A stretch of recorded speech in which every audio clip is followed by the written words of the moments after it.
Hello friends, ആഷ്ലോക്ക് യൂണിവേഴ്സിലേക്ക് എല്ലാവർക്കും സ്വാഗതം. ഇന്ന് നമ്മൾ നോക്കാൻ പോകുന്നത് ലക്ഷക്കണക്കിന് ആരാധകരെ സൃഷ്ടിച്ച പ്രണയത്തിന്റെ വ്യത്യസ്ത ഭാവങ്ങൾ വരച്ചുകാട്ടിയ പ്രിയമാനസം എന്ന മനോഹരമായ പരമ്പരയുടെ പൂർണ്ണരൂപമാണ്. ഈ കഥ തുടങ്ങുന്നത് മുംബൈയിലെ അതിസമ്പന്നമായ ഒബ്രോയ് കുടുംബത്തിലാണ്.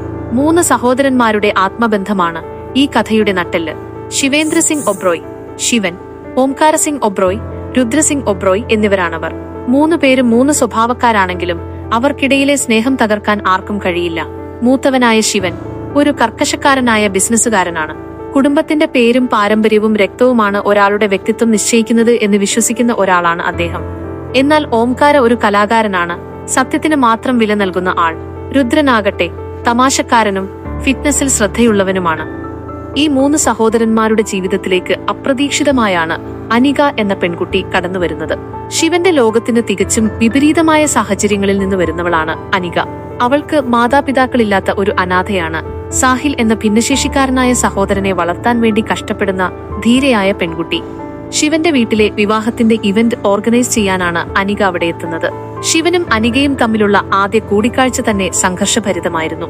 ശിവന്റെ വില കൂടിയ കാർ അനിക തള്ളിപ്പൊളിക്കുന്നതും അവർ തമ്മിലുള്ള വാഗ്വാദങ്ങളും മലയാളം പ്രേക്ഷകർക്ക് ഒരിക്കലും മറക്കാൻ കഴിയില്ല. ഓരോ തവണ കാണുമ്പോഴും തല്ലുകൂടിയിരുന്ന അവർക്കിടയിൽ പതുക്കെ ഒരു അദൃശ്യമായ ബന്ധം വളർന്നു തുടങ്ങുകയായിരുന്നു. ശിവനും അനികയും തമ്മിലുള്ള പ്രണയം തുടങ്ങുന്നത് വലിയൊരു നാടകീയമായ വിവാഹത്തിലൂടെയാണ്. ശിവൻ തന്റെ കുടുംബത്തിന്റെ അന്തസ്സുയർത്താൻ ടിയ എന്ന പെൺകുട്ടിയെ വിവാഹം കഴിക്കാൻ തീരുമാനിക്കുന്നു. എന്നാൽ ടിയയ്ക്ക് മറ്റൊരു കാമുകനുണ്ടായിരുന്നു. അവൾ പ്രശസ്തിയും പണവും മോഹിച്ചാണ് ശിവനെ വിവാഹം കഴിക്കാൻ സമ്മതിച്ചത്. വിവാഹ ദിവസം അവൾ തന്റെ കാമുകന്റെ കൂടെ ഒളിച്ചോടി പോകുന്നു. ഇത് ഒബ്രോയ് കുടുംബത്തിന്റെ അന്തസ്സിനെ ബാധിക്കുമെന്ന് ഭയന്ന ശിവൻ ആരെയും അറിയിക്കാതെ മറ്റൊരു സമ്പന്ന കുടുംബത്തിലെ പെൺകുട്ടിയെ വിവാഹം കഴിക്കാൻ തീരുമാനിക്കുന്നു. എന്നാൽ ആ പെൺകുട്ടിക്ക് ഈ വിവാഹത്തിന് ഒട്ടും താല്പര്യമില്ലായിരുന്നു. ഈ വിവരം മനസ്സിലാക്കിയ അനിക ആ പാവം പെൺകുട്ടിയെ അവിടെ നിന്ന് രക്ഷപ്പെടാൻ സഹായിക്കുന്നു. താൻ കണ്ടെത്തിയ മണവാട്ടിയെ രക്ഷപ്പെടുത്തിയത് അനികയാണെന്നറിയുന്ന ശിവൻ നിയന്ത്രണം വിട്ട് ദേഷ്യപ്പെടുന്നു. ഒബ്രോയ് കുടുംബത്തിന്റെ അഭിമാനം സംരക്ഷിക്കാൻ അനിക തന്നെ തന്റെ മണവാട്ടിയാകണമെന്ന് ശിവൻ ശഠിക്കുന്നു. എന്നാൽ അനിക അതിന് തയ്യാറായില്ല. ഒടുവിൽ അനികയുടെ ബലഹീനതയായ അവളുടെ അനിയൻ സാഹിലിനെ തടവിലാക്കി ശിവൻ അവളെ ഭീഷണിപ്പെടുത്തുന്നു. സാഹിലിന്റെ സുരക്ഷയ്ക്ക് വേണ്ടി മാത്രം മുഖം മറച്ച മണവാട്ടിയായി അനികയ്ക്ക് മണ്ഡപത്തിലിരിക്കേണ്ടി വന്നു. അങ്ങനെ ലോകത്തിനു മുന്നിൽ ടിയയെ വിവാഹം കഴിക്കുന്നു എന്ന് തോന്നിപ്പിച്ച് ശിവൻ അനികയെ നിർബന്ധപൂർവ്വം വിവാഹം കഴിക്കുന്നു. വെറുപ്പിലും ഭീഷണിയിലുമാണ് ആ ദാമ്പത്യം തുടങ്ങിയത്.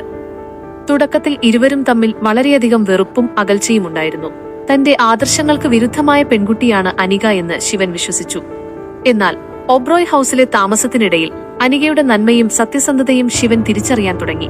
തന്റെ കുടുംബത്തിന് നേരെ വരുന്ന ഓരോ ആപത്തുകളിലും ശിവനെ സംരക്ഷിക്കാൻ അനിക ഒരു കവചമായി നിന്നു.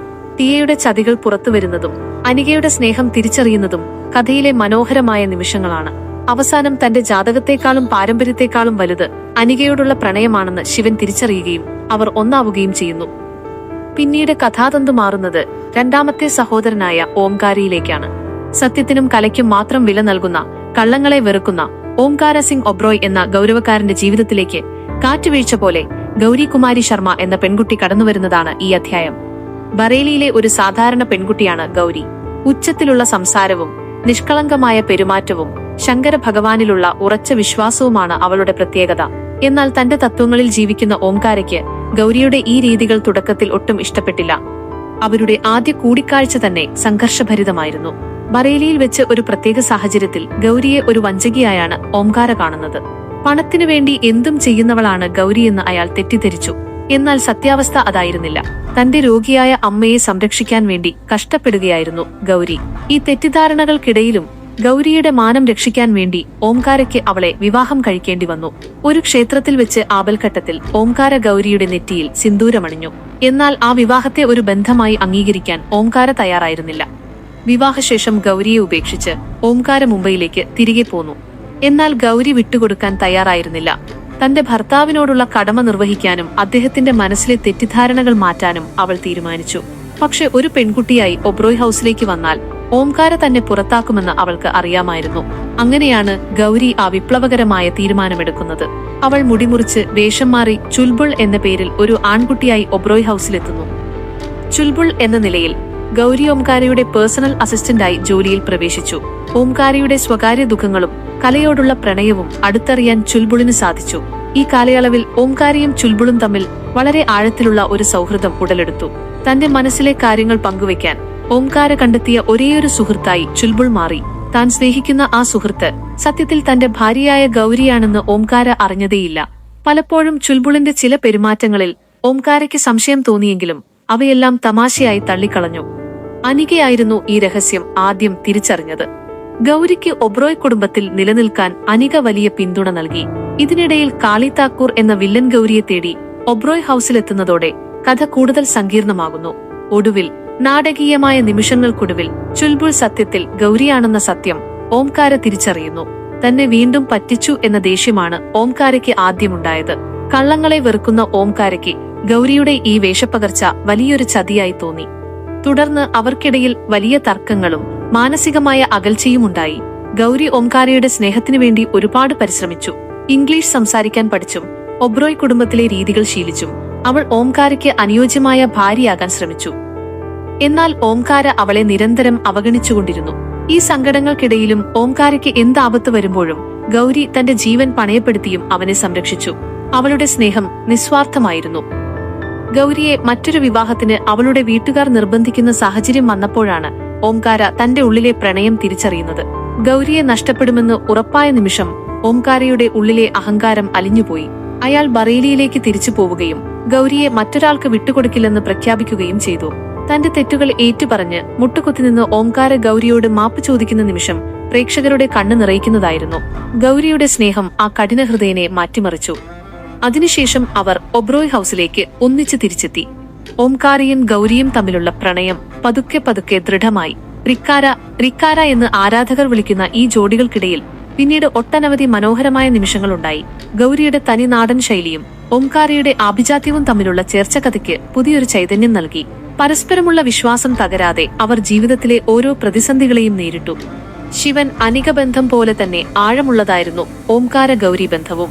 താൻ തിരഞ്ഞെടുത്ത പാത തെറ്റാണെന്ന് ബോധ്യപ്പെട്ടപ്പോൾ അത് തിരുത്താൻ കാണിച്ച ഓംകാരയുടെ മനസ്സും എത്ര അവഗണിക്കപ്പെട്ടാലും സ്നേഹിച്ചവനെ കൈവിടാത്ത ഗൗരിയുടെ ഉറച്ച തീരുമാനവുമാണ് ഈ പ്രണയകഥയെ വേറിട്ടു നിർത്തുന്നത്. സങ്കടങ്ങളും സന്തോഷങ്ങളും ദേഷ്യവും നിറഞ്ഞ അവരുടെ ജീവിതം പ്രേക്ഷകർക്ക് എന്നും ഒരു ആവേശമായിരുന്നു. അനികയും ശിവനും അവരുടെ പ്രണയയാത്രയിൽ ഗൗരിക്കും ഓംകാരയ്ക്കും വലിയ താങ്ങായി നിന്നിരുന്നു. ഒബ്രോയ് കുടുംബത്തിലെ ഓരോ ആഘോഷങ്ങളിലും ഈ രണ്ട് ജോഡികളും നിറഞ്ഞു നിന്നു. വില്ലന്മാരുടെ തന്ത്രങ്ങളെ തകർക്കാനും കുടുംബത്തിന്റെ ഐക്യം നിലനിർത്താനും ഗൗരി കാണിച്ച ബുദ്ധിശക്തി എടുത്ത് പറയേണ്ടതാണ്. ഒടുവിൽ എല്ലാ പിണക്കങ്ങളും മാറി തങ്ങൾ പരസ്പരം പൂർണ്ണമാക്കുന്നു എന്ന് തിരിച്ചറിഞ്ഞുകൊണ്ട് ഓംകാരയും ഗൗരിയും തങ്ങളുടെ ദാമ്പത്യ ജീവിതം മനോഹരമായി മുന്നോട്ടു കൊണ്ടുപോയി. പ്രിയമാനസം എന്ന പരമ്പര അവസാനിക്കുമ്പോഴും ഓംകാരയുടെയും ഗൗരിയുടെയും പ്രണയം പ്രേക്ഷകരുടെ മനസ്സിൽ ഒരു മായാത്ത ഓർമ്മയായി അവശേഷിക്കുന്നു. പ്രണയം എന്നാൽ വെറും വാക്കുകളല്ല, അത് പരസ്പരമുള്ള തിരിച്ചറിവാണെന്ന് ഈ ജോഡികൾ തെളിയിച്ചു. ബറേലിയിലെ ആ സാധാരണ പെൺകുട്ടി ഒബ്രോയ് കുടുംബത്തിന്റെ പ്രിയപ്പെട്ട മരുമകളായി മാറിയ കഥയെന്നും ആവേശകരമാണ്. പിന്നീട് പറയുന്നത് ഒബ്രോയ് കുടുംബത്തിലെ ഏറ്റവും ഇളയവനും തമാശക്കാരനുമായ രുദ്രന്റെയും ധീരയായ പോലീസ് ഓഫീസർ ഭവ്യയുടെയും വേറിട്ട പ്രണയകഥയാണ്. രുദ്രൻ എപ്പോഴും ജീവിതത്തെ ഗൗരവമായി കാണാത്ത, തന്റെ ലുക്സിലും ജിമ്മിലും മാത്രം ശ്രദ്ധിക്കുന്ന ഒരു പ്ലേബോയ് സ്വഭാവമുള്ള വ്യക്തിയായിരുന്നു. എന്നാൽ അവന്റെ ജീവിതത്തിലേക്ക് ഭവ്യയുടെ കടന്നുവരവെല്ലാം മാറ്റിമറിച്ചു. ഒരു കേസന്വേഷണത്തിന്റെ ഭാഗമായാണ് ഭവ്യ രുദ്രനെ പരിചയപ്പെടുന്നത്. ആദ്യ കാഴ്ചയിൽ തന്നെ ഭവ്യയുടെ ഗാംഭീര്യവും ധൈര്യവും രുദ്രനെ അത്ഭുതപ്പെടുത്തി. തുടക്കത്തിൽ ഭവ്യ തന്റെ ഔദ്യോഗിക വേഷം മറച്ചുവെച്ച് ഒരു സാധാരണ പെൺകുട്ടിയായിട്ടാണ് രുദ്രന്റെ മുന്നിലെത്തിയത്. ഒരു കുറ്റവാളിയെ പിടികൂടാനുള്ള ദൗത്യത്തിനിടയിൽ രുദ്രനെ ഒരു മറയായി ഭവ്യ ഉപയോഗിക്കുകയായിരുന്നു. ഈ സമയത്ത് രുദ്രൻ വിചാരിച്ചിരുന്നത് ഭവ്യ തികച്ചും പാവമായ ഒരു പെൺകുട്ടിയാണെന്നാണ്. അവളെ സംരക്ഷിക്കാൻ വേണ്ടി രുദ്രൻ നടത്തുന്ന തമാശ നിറഞ്ഞ ശ്രമങ്ങൾ പ്രേക്ഷകർക്ക് വലിയ ചിരി സമ്മാനിച്ചു. എന്നാൽ സത്യങ്ങൾ പുറത്തു വന്നപ്പോൾ രുദ്രൻ ശരിക്കും ഞെട്ടിപ്പോയി. താൻ സംരക്ഷിക്കാൻ ശ്രമിച്ച പെൺകുട്ടി ഒരു വിരുദ്ധനായ പോലീസ് ഓഫീസറാണെന്ന തിരിച്ചറിവ് അവന് താങ്ങാനായില്ല. അവർക്കിടയിലെ തർക്കങ്ങൾ അവിടെ തുടങ്ങുകയായിരുന്നു. ഭവ്യയുടെ പക്വതയും രുദ്രന്റെ പക്വതയില്ലാത്ത പെരുമാറ്റവും തമ്മിൽ എപ്പോഴും ഉരസലുകൾ ഉണ്ടായി. രുദ്രനേക്കാൾ പ്രായം കൂടുതലായിരുന്നു ഭവ്യയ്ക്ക് എന്നത് അവനെ പലപ്പോഴും അലട്ടിയിരുന്നു. പക്ഷേ ഭവ്യയുടെ ഓരോ നീക്കങ്ങളിലും അവളറിയാതെ തന്നെ രുദ്രൻ ആകൃഷ്ടനായി. വെറുമൊരു പോലീസ് ഓഫീസർ എന്നതിലുപരി ഒബ്രോയ് കുടുംബത്തിന്റെ സുരക്ഷയ്ക്ക് വേണ്ടി അവൾ തന്റെ ജീവൻ പോലും പണയപ്പെടുത്തുന്നത് രുദ്രൻ കണ്ടു. നാടകീയമായ പല സാഹചര്യങ്ങൾക്കൊടുവിൽ അവർക്ക് വിവാഹം കഴിക്കേണ്ടി വരുന്നു. ഒരു ദൗത്യത്തിന്റെ ഭാഗമായി തുടങ്ങിയ ആ വിവാഹം പതുക്കെ യാഥാർത്ഥ്യമായി മാറുകയായിരുന്നു. എങ്കിലും ഭവ്യയുടെ ജോലിയിലെ തിരക്കുകളും രുദ്രന്റെ ഈഗോയും അവരുടെ ബന്ധത്തിൽ വിള്ളലുകൾ വീഴ്ത്തി. ഒരു ഘട്ടത്തിൽ ഭവ്യ രുദ്രനെ വിട്ടുപോകാൻ തീരുമാനിക്കുന്നു. ഈ വിരഹവേളയിലാണ് രുദ്രൻ തന്റെ ജീവിതത്തിൽ ഭവ്യയുടെ സ്ഥാനം എത്രത്തോളമുണ്ടെന്ന് മനസ്സിലാക്കുന്നത്. രുദ്രൻ പതുക്കെ മാറാൻ തുടങ്ങി. ഉത്തരവാദിത്തമില്ലാത്ത ആ പഴയ ചെറുപ്പക്കാരനിൽ നിന്ന് തന്റെ പ്രിയതമയെയും കുടുംബത്തെയും സംരക്ഷിക്കാൻ കെൽപ്പുള്ള ഒരു പുരുഷനായി രുദ്രൻ വളർന്നു. ഭവ്യയുടെ സ്നേഹം അവനെ കൂടുതൽ പക്വതയുള്ളവനാക്കി. അവർക്കിടയിലെ തമാശകളും കൊച്ചു പിണക്കങ്ങളും ഇമോഷണൽ രംഗങ്ങളും സീരിയലിന്റെ അവസാന ഭാഗങ്ങളിൽ വലിയ പ്രാധാന്യത്തോടെയാണ് അവതരിപ്പിച്ചത്. കഥയുടെ അവസാന കാലഘട്ടത്തിൽ ശിവനും അനികയും കൊല്ലപ്പെട്ടപ്പോൾ തകർന്നുപോയ രുദ്രനെ താങ്ങി നിർത്തിയത് ഭവ്യയായിരുന്നു. ഒബ്രോയ് സഹോദരന്മാരുടെ ഐക്യം നിലനിർത്താൻ അവൾ വലിയ പങ്ക് വഹിച്ചു. രുദ്രന്റെ ജീവിതത്തിലെ ഏറ്റവും വലിയ കരുത്തായി ഭവ്യ മാറി. തന്റെ അണ്ണന്മാരായ ശിവന്റെയും ഓംകാരയുടെയും പാത പിന്തുടർന്ന് രുദ്രനും ഭവ്യയും ഒരു മനോഹരമായ ദാമ്പത്യം കെട്ടിപ്പടുത്തു. പിന്നീട് പറയുന്നത് ഒബ്രോയ് കുടുംബത്തെ പിടിച്ചുലച്ച ആ കറുത്ത ദിനങ്ങളെക്കുറിച്ചാണ്. 3 സഹോദരന്മാരും അവരുടെ പങ്കാളികളോടൊപ്പം സന്തോഷമായി കഴിയുമ്പോഴാണ് കുടുംബത്തിൽ അസ്വാരസ്യങ്ങൾ പുകഞ്ഞു തുടങ്ങിയത്. ശിവന്റെയും ഓംകാരയുടെയും രുദ്രന്റെയും ഇടയിൽ ഒരിക്കലും തകർക്കാനാവില്ലെന്ന് കരുതിയ ആ ആത്മബന്ധത്തിൽ വിള്ളലുകൾ വീണു. സ്വത്ത് തർക്കങ്ങളും ബിസിനസ്സിലെ ചില ചതിക്കുഴികളും വില്ലന്മാർ സമർത്ഥമായി ഉപയോഗിച്ചതോടെ ജീവന് തുല്യം സ്നേഹിച്ച സഹോദരന്മാർ പരസ്പരം സംശയത്തോടെ നോക്കാൻ തുടങ്ങി. വാക്കുകൾ കൊണ്ട് അവർ പരസ്പരം മുറിപ്പെടുത്തി. എപ്പോഴും ഒരേ പ്ലേറ്റിൽ നിന്ന് ഭക്ഷണം കഴിച്ചിരുന്നവർ ഒരേ മുറിയിൽ ഇരിക്കാൻ പോലും മടി കാണിച്ചു. ഈ വഴക്കുകൾ കാണുമ്പോൾ ആ വലിയ വീടിന്റെ ഐശ്വര്യം കെട്ടുപോകുന്നത് പോലെ പ്രേക്ഷകർക്ക് തോന്നിയിട്ടുണ്ടാകും. എന്നാൽ ഈ തർക്കങ്ങൾക്കിടയിലും അനികയും ഗൗരിയും ഭവ്യയും ആ കുടുംബത്തെ ചേർത്ത് നിർത്താൻ പരമാവധി ശ്രമിച്ചു. അവർ സഹോദരന്മാരെ ഒന്നിപ്പിക്കാൻ നടത്തിയ ഓരോ നീക്കങ്ങളും പരാജയപ്പെടുമ്പോൾ പ്രേക്ഷകരുടെ ഉള്ളിലും സങ്കടം നിറഞ്ഞു. ഈ സംഘർഷഭരിതമായ അന്തരീക്ഷത്തിനിടയിലാണ് കഥയിലെ ഏറ്റവും വലിയ ആ രഹസ്യം പുറത്തുവരുന്നത്. അനാഥയാണെന്ന് കരുതിയിരുന്ന അനികയ്ക്ക് തന്റെ കുടുംബത്തെക്കുറിച്ച് ചില സൂചനകൾ ലഭിക്കുന്നു. അന്വേഷണങ്ങൾക്കൊടുവിൽ തന്നെപ്പോലെ തന്നെ ധീരയും സ്നേഹനിധിയുമായ ഗൗരി മറ്റാരുമല്ല, തന്റെ സ്വന്തം അനിയത്തിയാണെന്ന സത്യം അനിക തിരിച്ചറിയുന്നു. വർഷങ്ങൾക്ക് മുമ്പ് വേർപിരിഞ്ഞു പോയ 2 സഹോദരിമാർ ഒരേ വീട്ടിൽ മരുമക്കളായി എത്തിയെന്നത് ആ കുടുംബത്തിന് ലഭിച്ച വലിയൊരു അനുഗ്രഹമായിരുന്നു. അനികയും ഗൗരിയും ആ സത്യം തിരിച്ചറിഞ്ഞ് പരസ്പരം കെട്ടിപ്പിടിച്ച് കരയുന്ന രംഗം സീരിയലിലെ ഏറ്റവും വികാരനിർഭരമായ നിമിഷങ്ങളിൽ ഒന്നായിരുന്നു. ആ തിരിച്ചറിവ് അവരെ കൂടുതൽ ശക്തരാക്കി. സഹോദരിമാർ ഒന്നിച്ചതോടെ ഒബ്രോയ് സഹോദരന്മാർക്കിടയിലെ പിണക്കങ്ങൾ മാറ്റാനുള്ള അവരുടെ ശ്രമങ്ങൾക്കും വേഗത കൂടി. പക്ഷെ വിധി അവർക്കായി കാത്തുവച്ചിരുന്നത് മറ്റൊരു വലിയ ദുരന്തമായിരുന്നു. ശിവനും അനികയും തങ്ങളുടെ ജീവിതം സമാധാനത്തോടെ മുന്നോട്ട് കൊണ്ടുപോകാൻ ആഗ്രഹിച്ച സമയത്താണ് വില്ലന്മാരുടെ ക്രൂരത അതിന്റെ അന്ത്യഘട്ടത്തിലെത്തുന്നത്. ഒബ്രോയ് കുടുംബത്തെ പാടെ തകർക്കാൻ പദ്ധതിയിട്ടവർ ശിവനെയും അനികയെയും ലക്ഷ്യം വെച്ചു. ഒരു യാത്രക്കിടയിൽ അവർ സഞ്ചരിച്ചിരുന്ന കാർ അപകടത്തിൽപ്പെടുന്നു. വില്ലന്മാർ മുൻകൂട്ടി പ്ലാൻ ചെയ്ത ആ അപകടത്തിൽ നിന്ന് രക്ഷപ്പെടാൻ അവർക്ക് കഴിഞ്ഞില്ല. തന്റെ പ്രിയപ്പെട്ട അനികയെ ചേർത്ത് പിടിച്ചുകൊണ്ട് ഒബ്രോയ് കുടുംബത്തിന്റെ എല്ലാ ഉത്തരവാദിത്തങ്ങളും ബാക്കിയുള്ളവർക്ക് വിട്ടുകൊടുത്തുകൊണ്ട് ശിവൻ യാത്രയായി.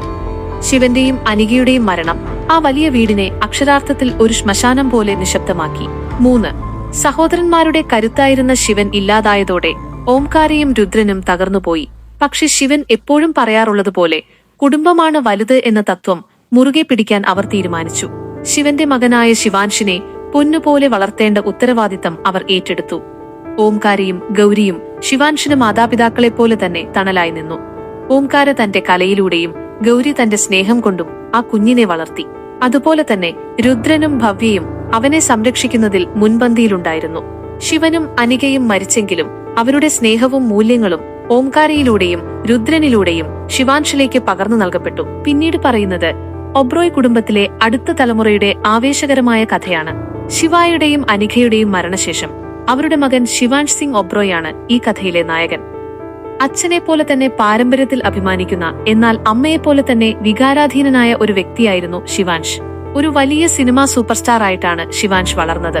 ലക്ഷക്കണക്കിന് ആരാധകരുണ്ടായിരുന്നെങ്കിലും തന്റെ മാതാപിതാക്കളുടെ സ്നേഹം കുട്ടിക്കാലത്തെ നഷ്ടപ്പെട്ടതിന്റെ വലിയൊരു ശൂന്യത അവന്റെ ഉള്ളിൽ എപ്പോഴും ഉണ്ടായിരുന്നു.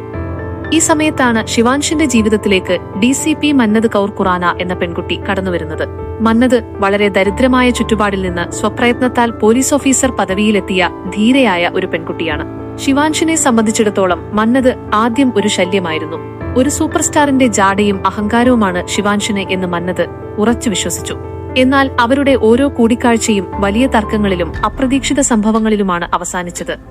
മന്നതിന്റെ ജീവിത ലക്ഷ്യം തന്റെ പിതാവിന് നേരെയുണ്ടായ കള്ളക്കേസുകൾ മായ്ക്കുക എന്നതായിരുന്നു. ഇതിനിടയിൽ ശിവാൻഷിന് മാരകമായ ഒരു ഹൃദയരോഗമുണ്ടെന്ന സത്യം കഥയിൽ വലിയൊരു ട്വിസ്റ്റായി മാറുന്നു. തന്റെ അച്ഛനും അമ്മയും മരിക്കുമ്പോൾ തനിക്ക് ലഭിച്ച അതേ ഹൃദയവേദന അവൻ ഇന്നും അനുഭവിക്കുന്നുണ്ടായിരുന്നു. ശിവാൻഷിന്റെ രോഗവിവരം അവനും അവന്റെ അടുത്ത ബന്ധുക്കളും മാത്രം അറിഞ്ഞിരുന്ന രഹസ്യമായിരുന്നു. ഈ സാഹചര്യത്തിലാണ് മന്നത് ശിവാൻഷിന്റെ സുരക്ഷാ ചുമതല ഏറ്റെടുക്കുന്നത്. തന്റെ അച്ഛൻ ശിവായ അനിഖയെ വിവാഹം കഴിച്ചതുപോലെ തന്നെ തികച്ചും നാടകീയമായ സാഹചര്യത്തിലാണ് ശിവാൻഷിന് മന്നത്തിനെ വിവാഹം കഴിക്കേണ്ടി വരുന്നത്. മറ്റൊരു പെൺകുട്ടിയുമായുള്ള വിവാഹത്തിന് ശിവാൻഷ് ഒരുങ്ങുമ്പോഴാണ് മന്നത് വധുവായി മാറുന്നത്. തുടക്കത്തിൽ ശിവാൻഷ് മന്നത്തിനെ വെറുപ്പോടെയാണ് കണ്ടിരുന്നത്. തന്നെ ചതിച്ച് ഒബ്രോയ് കുടുംബത്തിലേക്ക് കയറിക്കൂടിയവളാണ് അവൾ എന്നവൻ തെറ്റിദ്ധരിച്ചു. എന്നാൽ മന്നത്തിന്റെ നിഷ്കളങ്കതയും അവൾക്ക് അവനോടുള്ള കരുതലുമാണ് പതുക്കെ ശിവാൻഷിന്റെ മനസ്സു മാറ്റിയത്. അനിഖയുടെ അതേ സ്വഭാവ ഗുണങ്ങൾ മന്നത്തിലും ശിവാൻഷ് കണ്ടു തുടങ്ങി. തന്റെ അച്ഛൻ അമ്മയെ സ്നേഹിച്ചതുപോലെ തന്നെ ശിവാൻഷ് മന്നത്തിനെ സ്നേഹിച്ചു തുടങ്ങി. അവർക്കിടയിലെ പ്രണയ നിമിഷങ്ങൾ പഴയ ശിവിക നിമിഷങ്ങളെ ഓർമ്മിപ്പിക്കുന്നതായിരുന്നു. ശിവാൻഷിന്റെ ഹൃദയ ശസ്ത്രക്രിയയും അതിനോടനുബന്ധിച്ചുണ്ടാകുന്ന വൈകാരിക നിമിഷങ്ങളും പ്രേക്ഷകരെ ഏറെ കരയിപ്പിച്ചു. തന്റെ മരണം മുന്നിൽ കണ്ടിട്ടും മന്നത്തിനെ സംരക്ഷിക്കാൻ ശിവാൻഷ് കാണിച്ച ധൈര്യം സ്തുത്യർഹമായിരുന്നു. ഓംകാരിയും ഗൗരിയും രുദ്രനും ഭവ്യയും ശിവാൻഷിന് വലിയ പിന്തുണയായി നിന്നു. ഒബ്രോയ് കുടുംബത്തിലെ ഐക്യം ശിവാൻഷ് വീണ്ടും ഊട്ടിയുറപ്പിച്ചു. ഇതിനിടയിൽ ശിവായിയുടെയും അനിഖയുടെയും മരണത്തിന് പിന്നിലെ യഥാർത്ഥ വില്ലന്മാരെ ശിവാൻഷ് മന്നത്തിന്റെ സഹായത്തോടെ കണ്ടെത്തുന്നു. തന്റെ മാതാപിതാക്കളുടെ ആത്മാവിന് നീതി വാങ്ങി നൽകുക എന്ന വലിയ കടമ കൂടി ശിവാൻഷ് ഇതിലൂടെ പൂർത്തിയാക്കി. വില്ലന്മാരുടെ ഓരോ നീക്കങ്ങളെയും ശിവാൻഷും മന്നതും ഒരുമിച്ച് നിന്ന് തോൽപ്പിച്ചു. കഥയുടെ അവസാന ഘട്ടത്തിൽ ശിവാൻഷിന്റെ അസുഖം ഭേദമാവുകയും അവൻ മന്നത്തിനെ പൂർണ്ണ ഹൃദയത്തോടെ സ്വീകരിക്കുകയും ചെയ്യുന്നു. മന്നത് ഒരു പോലീസ് ഓഫീസർ എന്ന നിലയിൽ തന്റെ കടമകൾ കൃത്യമായി പാലിക്കുകയും അതേസമയം ഒബ്രോയ് കുടുംബത്തിന്റെ ഉത്തമയായ മരുമകളായി മാറുകയും ചെയ്തു. സ്നേഹം കൊണ്ടും വിശ്വാസം കൊണ്ടും ഏതൊരു തകർച്ചയെയും അതിജീവിക്കാം എന്ന് ഇവർ തെളിയിച്ചു. മന്നതും ശിവാൻഷും ഒന്നാകുന്നതോടെ ഒബ്രോയ് ഹൌസിൽ വീണ്ടും സന്തോഷത്തിന്റെ വിളക്കുകൾ തെളിയുന്നു. ശിവാൻഷിന്റെ കഥ അവസാനിക്കുമ്പോൾ അത് വെറുമൊരു പ്രണയകഥ മാത്രമല്ല, മറിച്ച് തന്റെ വേരുകളിലേക്ക് തിരികെ പോകുന്ന ഒരു മകന്റെ യാത്ര കൂടിയായി മാറുന്നു. ഒബ്രോയ് സഹോദരന്മാരുടെ പരസ്പര സ്നേഹം അടുത്ത തലമുറയിലും നിലനിൽക്കുന്നു എന്ന ഉറപ്പോടെയാണ് പരമ്പര അവസാനിക്കുന്നത്. ശിവാൻഷും മന്നതും തങ്ങളുടെ ജീവിതം പുതിയൊരു പ്രതീക്ഷയോടെ തുടങ്ങുമ്പോൾ പ്രേക്ഷകർക്ക് ലഭിക്കുന്നത് ഒരു വലിയ ആശ്വാസമാണ്. പ്രിയമാനസം എന്ന ഈ പരമ്പരയിലെ ഓരോ കഥാപാത്രവും നമ്മെ പഠിപ്പിക്കുന്നത് കുടുംബത്തിന്റെ വിലയാണ്. അഹങ്കാരം സ്നേഹത്തിനു മുന്നിൽ തോറ്റുപോകുമെന്നും എത്ര വലിയ ദുരന്തമുണ്ടായാലും പ്രിയപ്പെട്ടവർ കൂടെയുണ്ടെങ്കിൽ അതിജീവിക്കാമെന്നും ശിവാൻഷിന്റെയും മന്നത്തിന്റെയും കഥ നമ്മോട് പറയുന്നു. ഒബ്രോയ് കുടുംബത്തിന്റെ ഇതിഹാസം വരും തലമുറകളിലൂടെയും തുടരുമെന്ന ഓർമ്മപ്പെടുത്തലോടെ ഈ മനോഹരമായ കുടുംബകഥ ഇവിടെ പൂർത്തിയാകുന്നു. ഔട്ട്രോ. പ്രിയ സുഹൃത്തുക്കളെ, അപ്പൊ ഇതായിരുന്നു പ്രിയമാനസം എന്ന ഈ ഐതിഹാസിക പരമ്പരയുടെ സമ്പൂർണ്ണ കഥ. ശിവായെയും അനിഖയും തുടങ്ങിവെച്ച ആ പ്രണയയാത്ര ഓംകാര ഗൗരി, രുദ്രൻ ഭവ്യ എന്നിവരിലൂടെ കടന്ന് ഒടുവിൽ ശിവാൻഷിലും മന്നത്തിലും എത്തി നിൽക്കുകയാണ്. ഒബ്രോയ് കുടുംബത്തിന്റെ സ്നേഹവും ഐക്യവും നമുക്കെപ്പോഴും ഒരു പ്രചോദനമാണ്. ഈ വീഡിയോ നിങ്ങൾക്ക് ഇഷ്ടമായെങ്കിൽ തീർച്ചയായും ലൈക്ക് ചെയ്യുക. ഇതുപോലെയുള്ള കൂടുതൽ സീരിയൽ സ്റ്റോറികൾക്കും സിനിമാ വിശേഷങ്ങൾക്കുമായി അഷ്ലോക് യൂണിവേഴ്സ് എന്ന നമ്മുടെ ചാനൽ ഇപ്പോൾ തന്നെ സബ്സ്ക്രൈബ് ചെയ്യുക. നിങ്ങളുടെ പ്രിയപ്പെട്ട ജോഡി ആരാണെന്ന് താഴെ കമന്റ് ചെയ്യാൻ മറക്കരുത്. മറ്റൊരു അടിപൊളി വീഡിയോയുമായി നമുക്ക് വീണ്ടും കാണാം. നന്ദി, നമസ്കാരം.